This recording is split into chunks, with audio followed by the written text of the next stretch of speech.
আমার তো টাকার গরম নেই, তাই রূপের গরম যদি না থাকে ঠান্ডা তো লাগবে খুব।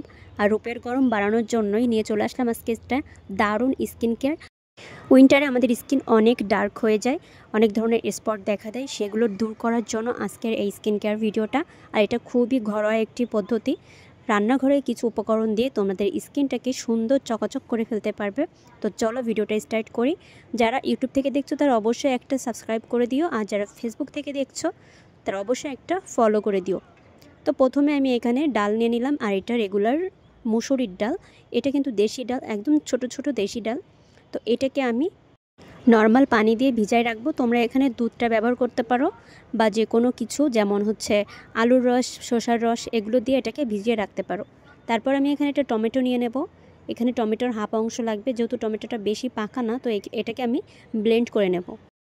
অনেকে আমার এই ধরনের ভিডিও খুব পছন্দ করো আর আমাকে কমেন্ট করতে থাকো। আর অনেকে বলে যে আমার স্কিনটা এমনিতে অনেক সুন্দর, এসব লাগবে না। স্কিনটা যাদের অনেক সুন্দর হয় তারপরও কিন্তু উপরে একটা ময়লা ময়লা পড়ে, মানে যখন আমাদের স্কিনে রেগুলার কেয়ার করা হয় না তখন কিন্তু একটা হালকা ধরনের ময়লা পড়ে, যেটা দেখা যায় না। এই ধরনের প্রোডাক্ট ইউজ করলে সেই ময়লাটা চলে যায়, আর স্কিনটার ভেতরের যে গ্লোটা সেটা চলে আসে। তো তারপর আমি একটা ব্লেন্ডারে সেখানে দিয়ে দেবো হচ্ছে মুসুরির ডাল, টমেটো, আর আমি এখানে একটা কফি পাউডার ব্যবহার করলাম। কফি পাউডার কিন্তু স্কিন কেয়ারের জন্য দারুণ কাজ করে। তারপর আমি এখানে 1 স্পুনের মতন চিনি দিয়ে দেব। আর এখানে আমি দিয়ে দেব হচ্ছে পাউডার মিল্ক ব্যবহার করতেছি, কারণ হচ্ছে আমার কাছে লিকুইড মিল্ক ছিল না।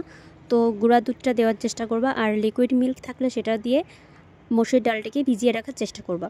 তো তারপর আমি এখানে এটাকে সুন্দর করে ব্লেন্ড করে নেব, একেবারে মিহি পেস্ট করে নেব। দেখো আমার ব্লেন্ড করা হয়ে গেছে। তো এই পেস্টটা দেখো কত সুন্দর, একদম মিহি হয়ে গেছে। তো তোমরা চিনির জায়গায় কিন্তু মধুটা ব্যবহার করতে পারো। তো তারপর আমি এখানে ইউজ করব হলুদ গুঁড়া।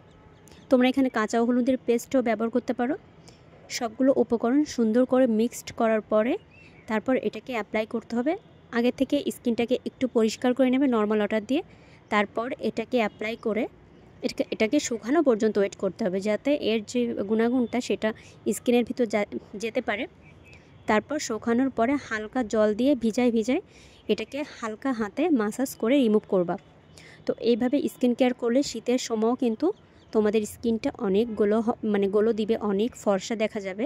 তোমরা জাস্ট একবার ব্যবহার করলে বুঝতে পারবা। আর এটা সপ্তাহে 2 বার ব্যবহার করবা, কারণ এটার কোনো ধরনের সাইড এফেক্ট নাই। তো আজকের ভিডিও এই পর্যন্ত।